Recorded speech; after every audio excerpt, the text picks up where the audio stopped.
Hello दोस्तों, आप सभी का स्वागत करता हूँ अपने यूट्यूब चैनल में। आज हम क्लास 6 का हिस्ट्री का 9 चैप्टर देखेंगे, गुप्त काल। जो गुप्त काल है उसका ईस्वी कितना से कितना ईस्वी तक है, 300 ईस्वी से लेकर 500 ईस्वी तक। इस पार्ट से पहले हम आज से लगभग 1700 साल पहले की बात पढ़ेंगे। उस समय तक आते आते भारत के हर क्षेत्र के लोग खेती करने लगे थे, गांव सघन होने लगे और उसके बीच कई छोटे बड़े शहर भी बस गए। इसके साथ ही इस समय पूरे भारत में अनेक छोटे छोटे राज्य भी बन गए। इन राज्य का अपना अपना राजवंश और राजा होने लगा। इस काल में छत्तीसगढ़ को दक्षिण कौशल कहा जाने लगा और यहाँ पर सिरपुर और जैसे वैभव शाली नगर का उदय हो चुका। दक्षिण कौशल के अंतर्गत वर्तमान छत्तीसगढ़ राज्य बिलासपुर, रायपुर, दुर्ग, राजनांदगांव और उड़ीसा राज्य के संबलपुर जिले आते थे। पहले संबलपुर जिला आता था लेकिन अब नहीं आता। इस समय इस इलाके का राजा महेंद्र भी समुद्रगुप्त से पराजित हुआ। समुद्रगुप्त ने महेंद्र से वार्षिक कर लेकर उसके राज्य वापस कर दिया। उसे स्वतंत्र रूप से राज्य करने दिया। ठीक है, क्या हुआ, राजा महेंद्र जो छत्तीसगढ़ के थे वो भी समुद्रगुप्त से क्या हो गए थे, पराजित हो गए थे। और समुद्रगुप्त ने महेंद्र से वार्षिक कर लेकर उसे स्वतंत्र कर दिया था। फिर समुद्रगुप्त का देखते हैं इतिहास काल क्या है। इस समय मगध वर्तमान बिहार राज्य में गुप्त वंश के राजाओं का शासन था। तो पहले जो वर्तमान बिहार राज्य है उसका नाम क्या था, मगध था। ठीक है, समुद्रगुप्त इसी राजवंश का एक महत्वपूर्ण राजा था। उसकी राजधानी क्या थी, पाटलिपुत्र थी। इसे आज हम पटना कहते हैं। ठीक है, उन दिनों शक्तिशाली राजा दूसरे राज्यों पर हमला करते थे। वे दूसरे राज्य को अपने राज्यों में मिलाना चाहते थे ताकि उनका अपना राज्य बड़ा हो और उन्हें ज़्यादा से ज़्यादा आमदनी हो। समुद्रगुप्त भी यही चाहता था। क्या करते थे, सब जो राजा हैं दूसरे राज्य को अपने राज्य में मिलाकर ताकि उन्हें ज़्यादा से ज़्यादा आमदनी हो, यही सब राजा भी, यही समुद्रगुप्त भी चाहता था। समुद्रगुप्त की प्रशंसा इलाहाबाद के एक स्तंभ लेख पर शिलालेख के रूप में खुदवाई गई है। अब इलाहाबाद में एक स्तंभ लेख खुदवाया गया जिसमें समुद्रगुप्त के प्रशंसा है, भाई उसने ऐसा किया, इतने इतने राज्यों को जीता, वो सब उसमें लिखा हुआ। उन शिलालेखों के अनुसार समुद्रगुप्त ने आर्यवर्त के उत्तर भारत, आठविक राज्य, वनांचल तथा दक्षिण भारत के कई राज्यों को हराया। मतलब उसने उत्तर दक्षिण सब, पूरा पश्चिम सब जगह के राज्यों को उसने हराया। और दक्षिणापथ में जिन राज्यों को उसने हराया वे 2 राज्य छत्तीसगढ़ भी थे। एक तो दक्षिण कौशल जिसकी राजधानी सिरपुर थी और एक महाकांता जो वर्तमान बस्तर और उड़ीसा क्षेत्र में है। तो पहले छत्तीसगढ़ भी क्या था, कई पार्ट में डिवाइड था। और समुद्रगुप्त ने आर्यवर्त के राजाओं को हराकर उनके राज्यों को अपने राज्यों में मिला लिया। इस तरह उसका राज्य बहुत बड़ा हो गया। और उसने एक नीति अपनाई थी, ग्रहण, मोक्ष और अनुग्रहण। मतलब पहले जीतो, फिर उससे कर लो, फिर उसके बाद उसको आज़ाद कर दो और वो हमेशा हमें कर देते रहे। तो ग्रहण मोक्ष ग्रहण की नीति उसने अपनाई थी और अपने राज्यों को बड़ा करते गया था। समुद्रगुप्त ने आर्यावर्त के राजाओं को हराकर उसने राज्यों को मिला लिया। इस तरह उसकी राज्य बहुत बड़ा हो गया और वह उत्तर भारत का सबसे बड़ा राज्य बन गया। राजा बन के उसने दक्षिणापथ के राजाओं को हराने के बाद भी उनका राज्य उन्हें लौटा दिया।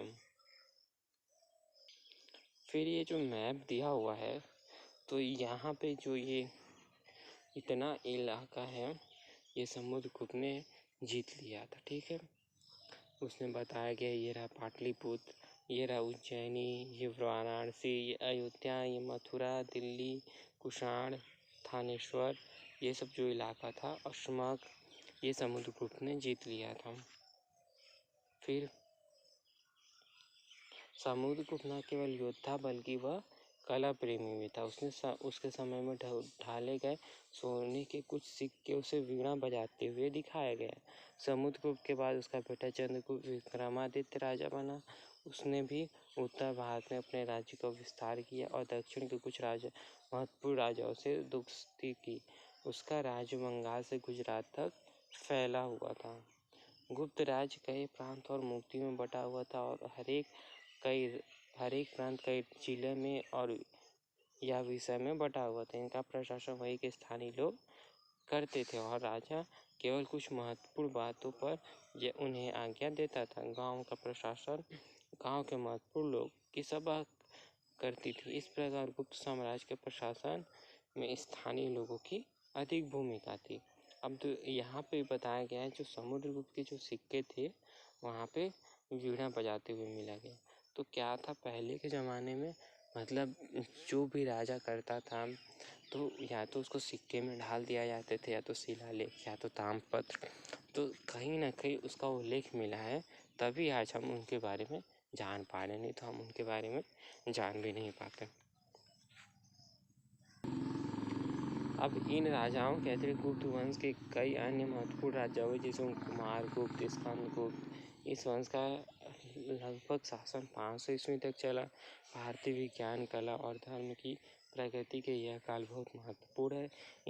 इस काल में लोगों के जीवन में भी बहुत बदलाव आया। उन दिनों लोगों का जीवन कैसा था, क्या करते थे, कौन से धर्म को मानते थे। जो धर्म, कहानी, नाटक, विज्ञान से संबंधित थी, उनको पढ़कर हम लोग उनके बारे में कुछ जान पाते हैं। इसके अलावा उस समय के कई शिलालेख खुद है, उससे भी हमें कई जानकारियाँ मिलती। उन दिनों चीन से कई यात्री भारत आए। वे लोग बौद्ध धर्म को मानते थे, इसलिए बौद्ध पुस्तकों को पढ़ने और बुद्ध से संबंधित स्थानों को देखने के लिए भारत आते थे। उनमें से एक था फाहियान, जिन्होंने अपनी यात्रा का अनुभव किया और अपनी पुस्तकों में लिख दिया। भारत के बारे में कई जानकारी लिखी उसने, ठीक है। तो ये जो फाहियान आया था भारत में, उसने जो भी कुछ देखा, सुना, जाना, वो सबको अपने किताबों में लिख दिया। यहाँ के लोग धनी और सुखी थे। उन पर लगान का अधिक बोझ नहीं था, ना ही उन पर शासकीय रोक टोक थी। यहाँ के लोग किसी जीव की हत्या नहीं करते थे, शराब नहीं पीते थे, प्याज लहसुन को केवल चंडाल खाते थे। बौद्ध के कई मठ थे जिन्हें घर, बाग, बगीचे, कृषक और बैल सहित खेती करते थे। ये सब जो बात है फाहियान ने अपनी पुस्तक में लिखा। भारत में मठों को बहुत सम्मान था। मठों को खेती हर जमीन दान दी जाती थी। मठों में रहने वाले साधु खुद अपने खेतों में काम करते थे। भारत के लोग अहिंसा पर विश्वास करते थे। भारतीय लोग बहुत बड़े बड़े यज्ञ का आयोजन करते थे। भारतीय लोग शाकाहारी भोजन पसंद करते थे। भारत में ही लिखी गई एक तो हो गया कि फाहियान की एक किताबें, और एक किताबें और किसी की मिलती हैं। भारत में ही लिखी गई दूसरी पुस्तकों से पता चलता है कि फाहियान के कुछ कथन पूरी तरह सही नहीं है। दूसरे ग्रंथों से पता चलता है कि समाज में जाति प्रथा और छुआछूत का भेदभाव था। मतलब जो फाहियान ने लिखा उसने बहुत सारी प्रशंसाएं कर दी, मतलब कुछ सही था तो कुछ गलत था। लेकिन जब और दूसरे ग्रंथों से पता चलता है कि जो भारत में जाति प्रथा थी और छुआछूत, ये जात पात का और छुआछूत का भेदभाव उस समय भी था। अब फिर आगे देखते हैं। शहरों में ऊंचे वर्ग के लोग सुसंस्कृत जीवन बिताते थे। वे कविता, नाटक, संगीत, नृत्य, चित्रकला, मूर्तिकला में विशेष रुचि रखते थे। उन्हीं दिनों उच्च वर्ग की महिलाएं भी कई तरह के रोग लगने लगे, जैसे बाल विवाह, सती प्रथा और आदि कुरीतियाँ शुरू हो गई थी। शहरों में गरीबों की हालत भी कठिन होती जा रही थी। उन दिनों दूर देश से व्यापार कम हो रहा था। इसके कारण उद्योग धंधे कम हो जा रहे थे। लोग काम के अभाव में शहर छोड़कर गांव में बसने लगे। इसके बड़े शहर छोटे होने लगे थे। उस समय शिलालेख और पुस्तकों से यह पता चलता है कि राजा ब्राह्मणों, मठ और बौद्ध विहारों के गांव क्या करते थे, दान दे देते थे और वे किसानों से उस पर खेती करवाते थे और उसी से उनको जो आय मिलती थी उसी से वह अपना जीवन बिताते थे। फिर आगे देखते हैं। जो हम गुप्त काल का देख रहे थे, तो फिर उसमें कौन कौन से धर्म थे। गुप्त काल के कई धार्मिक विचारों के मेल जोल और परिवर्तन का समय था।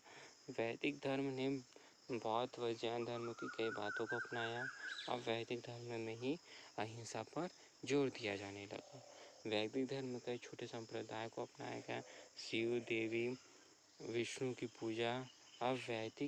अब पुराने वैदिक देवताओं जैसे इंद्र, अग्नि, वरुण को लोगों का महत्व कम होने लगा था। अब यज्ञों की जगह देवी देवताओं की मूर्तियाँ, मंदिर बनाकर पूजा अर्चना करना लोकप्रिय हो गया था। पुराने समय में यज्ञ जैसे आदि खर्चीले धार्मिक रिवाज की जगह पूजा, व्रत और दान की सरल विधियाँ प्रचलित हो गई थी। प्रचलन से गरीब तबके के लोग भी धार्मिक क्रियाओं को मानने लगे थे।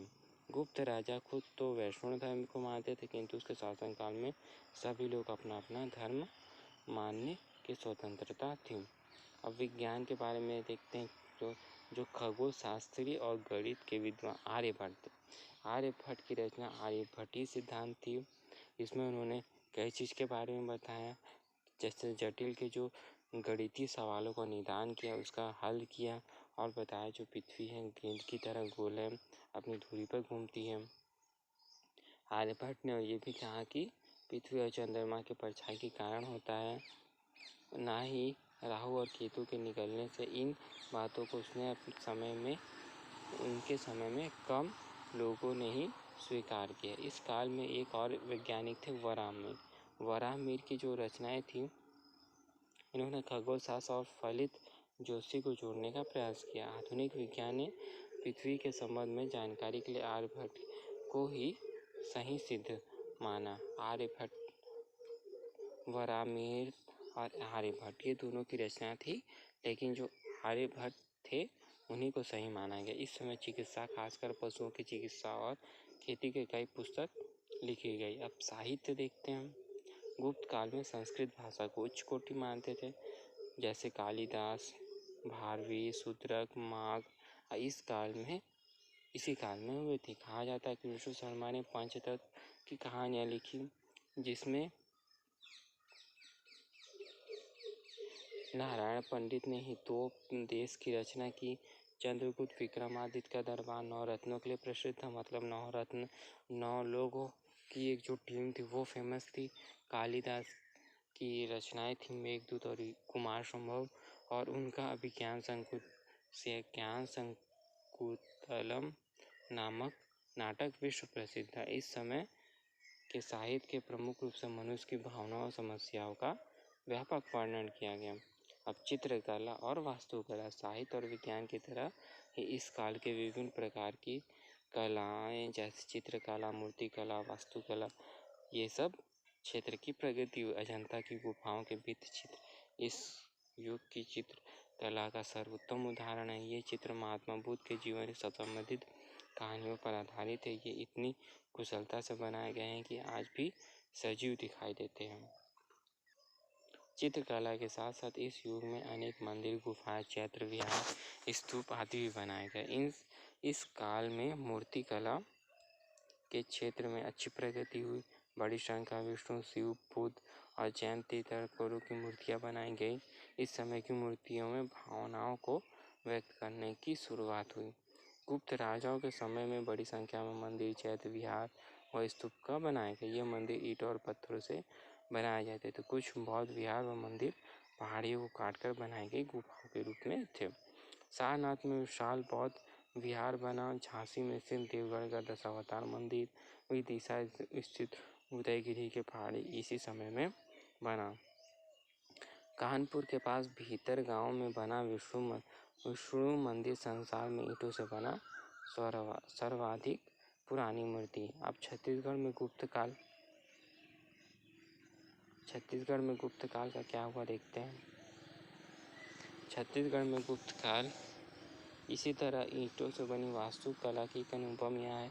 650 ईस्वी के आसपास बना सिरपुर का लक्ष्मण मंदिर, जो रानी वसाटा देवी ने बनवाया था।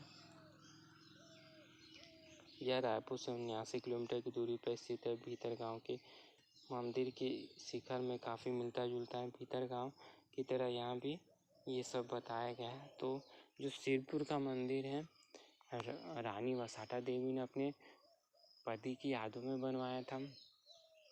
इसको लक्ष्मण मंदिर भी कहते हैं। तो ये वाला चैप्टर हमारा ख़त्म होता है गुप्त काल का।